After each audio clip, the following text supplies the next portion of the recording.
Yes, it's another Arknights appreciation video. And yes, I know I'm making a bold claim, but by the end of this video, you'll have a deeper understanding of what Arknights is, what makes the game so great, and there will even be a section at the end on my hopes for Arknights Endfield. There will be timestamps so you can skip around, but let's strap in and let's get on the Arknights glazing roller coaster. What is Arknights? Where do I even start? For the uninitiated, you might think it's just a tower defense with a bloated story in a visual novel format. But for me, Arknights is so much more than that. I'd even venture to say that it's also an exploration game. The writers have done such a great job with the world building that you really feel like you're watching another civilization grow and make their own history. And in a more literal sense, there are a few game modes that allow for exploration.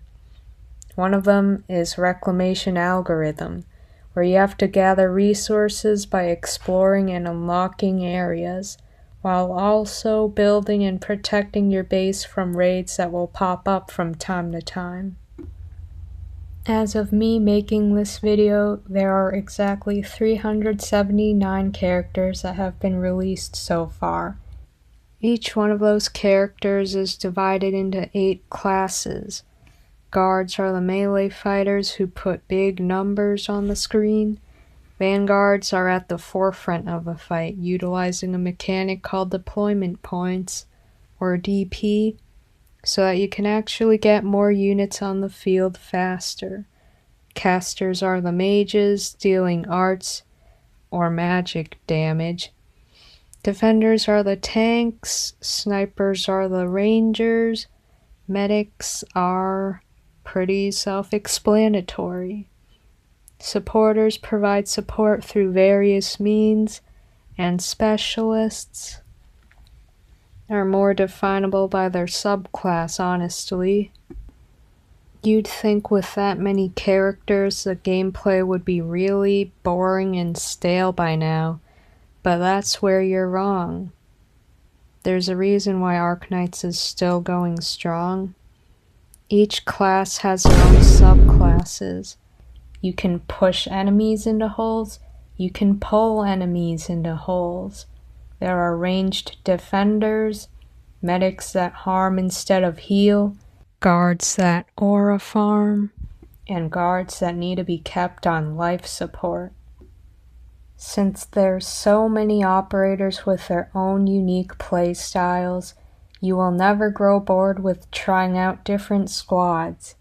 Game too easy? Try clearing a stage with operators that you've never leveled up before. Game too hard?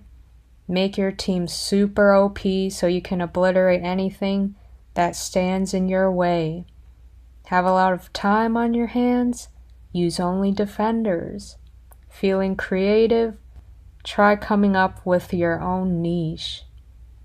With each new event, there are new gameplay mechanics to learn, and you will actually have to build your strategies around them.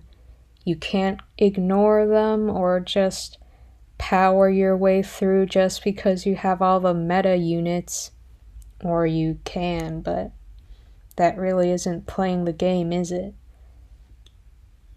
What I mean to say is the game is always innovating and improving, and the developers are always experimenting with different game mechanics and new game modes. Arknights is mainly a single-player game. There is a friend system, but the only interactions you'll have with the other players is visiting each other's base, sending clues, and borrowing their characters for a stage. But they've implemented a seasonal game mode where you can play co-op soccer, which is pretty creative. This is only the intro segment and I'm already glazing the hell out of this game. Well, here's to more glazing. What makes Arknights so great? First is atmosphere.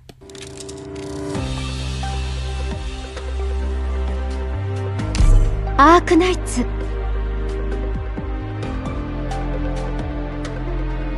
過去と殺戮を捨てれば、ランクウッドは休暇に適した場所だ。Okay, Tragodia, you kind of ruined my vibe. This is you. You're the doctor/commander of this pharmaceutical/paramilitary company called Rhodes Island. Terra, the world you live in, is a sort of sci-fi fantasy apocalyptic dystopia which the art, UI, graphic design, music, etc. all work together to bring to life. But don't get too caught up in the apocalyptic and dystopian aspects, because while they are overarching themes, they're not the sole focus. For example, we've got slice of life events, the obligatory summer events, and let's not forget about April Fools. The game knows when to take itself seriously and when to have fun. In many of the character designs, especially the initial ones, there's a lot of tech wear, tactical wear, uniforms, and lab coats. But as the lore expands and we get more characters from different backgrounds, we start to see more diverse character designs. We've got robots, dreamers, the Spanish Inquisition, furries, handsome fishmen, hot goat ladies. And is that a cat? Fan service can really change the vibe of a game, especially a game like Arknights. But I'd say Arknights is one of those few gacha games that handles fan service really well. I mean, just look at these summer skins. They're not over the top, and they're actually pretty to look at. Also, there are new soundtracks and designs for every new event, and they've got such a diverse range of music that the community likes to joke about Hypergriff being a music company. In a time when more and more companies are using AI to cut corners, Hypergriff continues to believe in human ingenuity. 我们始终相信 UI 不只是界面，它承载了游戏的情感与温度，是连接玩家与泰拉大陆的重要桥梁。音乐在明日方舟的世界里从来不只是背景，它是另一种叙事语言，是每个地区、每段故事，或者是每个人的心跳。Their love and passion for the arts and humanities really shines through in the game, and as long as they keep doing what they're doing, this is a game that I'll keep supporting. Psych! We have no weapons or gear systems in Arknights. Characters just have skills that you can upgrade and modules that you can equip, like in Warframe.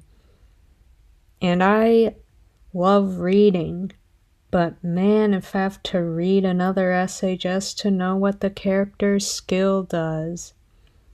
In Arknights, the most you're getting is a chunky paragraph, simple and fairly easy to understand, but the gameplay it offers is pretty complex.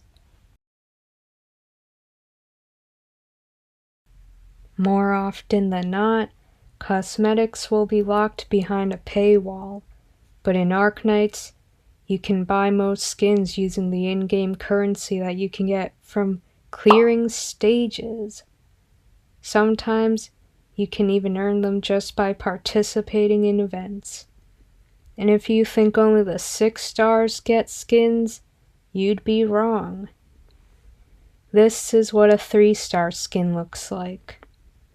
And this is what a 1-star skin looks like. Did I mention that you can also customize the UI, background music, and profile too. Some people may say otherwise, but I say the gacha is pretty generous, and that's coming from a free-to-play.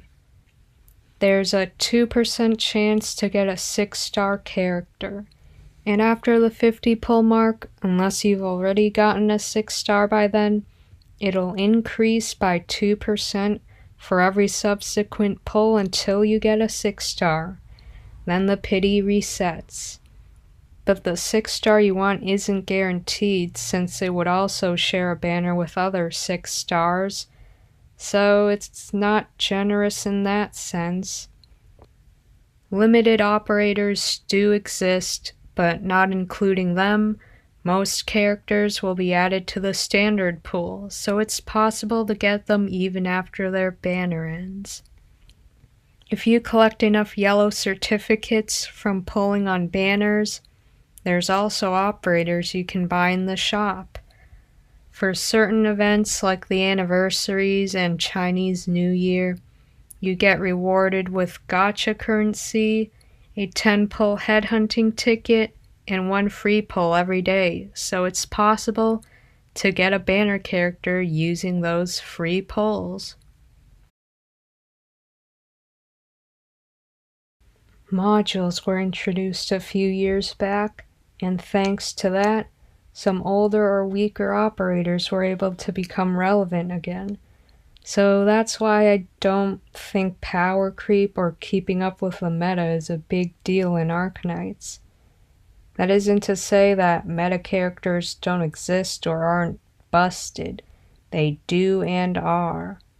But the game doesn't force new content to revolve around their gameplay. Also, you don't really need a pull for dupes because they don't really add anything significant to the character. The game has up to 6 rarities, but for newer players, you should really just focus on building the 3 stars and 4 stars that you can get for free through daily recruitment. Leveling up higher rarity characters takes a lot more resources after all. You might look at their rarity and think they're dog shit, but for most stages they're really all you need. The gameplay rewards strategy more than brute force.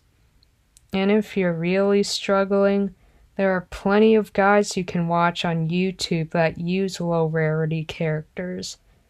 Shout out to Kyostin V the Goat. Your guides got me through some rough times. No, God! Endgame content isn't something I really care for. To my understanding, the endgame is something that keeps players coming back even after they've completed the game's main content, at least until the new update drops. And to that end, the gameplay will often gatekeep players like me who don't really focus on min-maxing their characters and builds. But for those of you who do care about endgame content, let me tell you now, Arknights endgame is not like the others. We have a couple modes that are considered endgame. Integrated strategies, the roguelike mode is one of them. But even though I'm a free-to-play and I don't have all my operators maxed out, I can still clear it even if it's difficult and takes me a long time. Like I said, the game rewards strategy more than brute force, though luck does help in this case. Because there are just so many operators to choose from, and each run is heavily dependent on RNG, it has high replayability, making it one of the best roguelike modes in a gacha game today. And the main reason why I'm still playing Arknights to this day, the story. I'm not going to go into too many details, maybe that'll be a video for another day.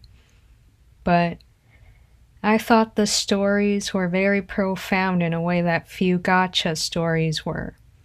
Even though it's an anime-style gacha, The characters have a lot of depth, like actual people, rather than walking anime tropes. The writers don't shy away from morally gray characters either. The game has a variety of side stories apart from the main one, each exploring their own themes and genres, and it's able to nail each of them. Chinese classic literature, the American spirit, cosmic horror, you name it, Arknights probably has it. How is it that we've gone from the generic, faceless, self-insert protagonist with amnesia waking up to a catastrophe-stricken world, to fighting eldritch horrors from the ocean, to a space launch within the same world, and somehow it all still makes sense? The answer is world building. Hypergriff doesn't just make an event featuring a place and characters that we'll never revisit again. No, in storytelling, there are infinite possibilities. The scope can be as small or as big as you'd like, but being consistent in how you present that information is key. They presented certain information or foreshadowed it early on in the story, so that players don't feel blindsided later when they decide to introduce new concepts. They started out small by introducing us to the world that was rife with oripathy and the infected who were being discriminated against, and then they gradually expanded the scope.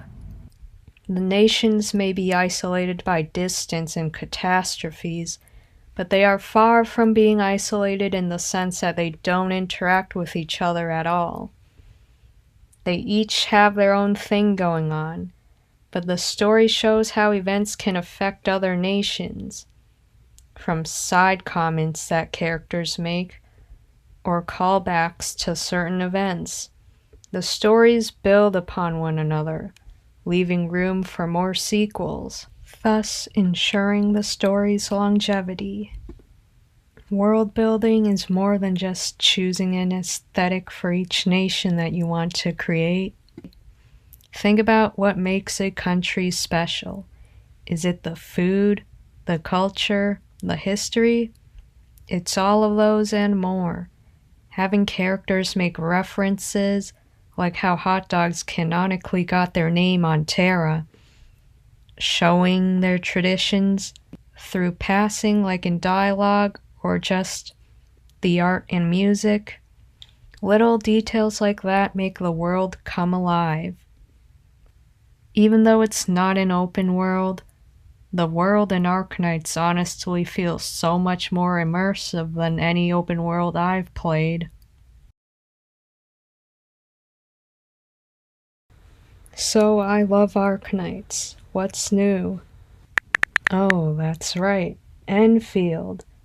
By the time this video comes out, it would have already released, but yeah, surely I'll be looking forward to it as an OG Arknights player, right? Well, this game has gone through so much doom posting that admittedly it killed a bit of my hype, but it's back in full swing now, so I am excited to try the game, and by the time you're watching this, I would have already played it, but there are a lot of things that Endfield has done differently from Arknights, and I mean a lot. Based on what I've seen and heard around the beta tests, there are weapon banners and gear systems now. I've seen people dunking on how pity doesn't carry over, but I've also seen people defending it, so I'm just going to play the game and experience it firsthand. I can't say anything about the story, but I hope it will have many of the same elements present in the original Arknights. Nuanced storytelling, extensive world building, and authentic characters. Endfield already sounds like the kind of game I don't play. But I thought the same thing about Arknights, and look at me now. Still playing in 2026, so who knows. And from what I hear, the developers have optimized the hell out of the game. Knowing that they have a better track record than most big-name gacha developers out there, I can rest easier, right? I will say that I've had my eye on Fluorite, Arclight, Alish, Fjall, but he's missing suspiciously.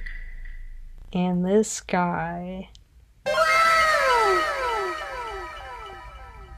I know it's unfair to hold it in the same regard as the OG Arknights.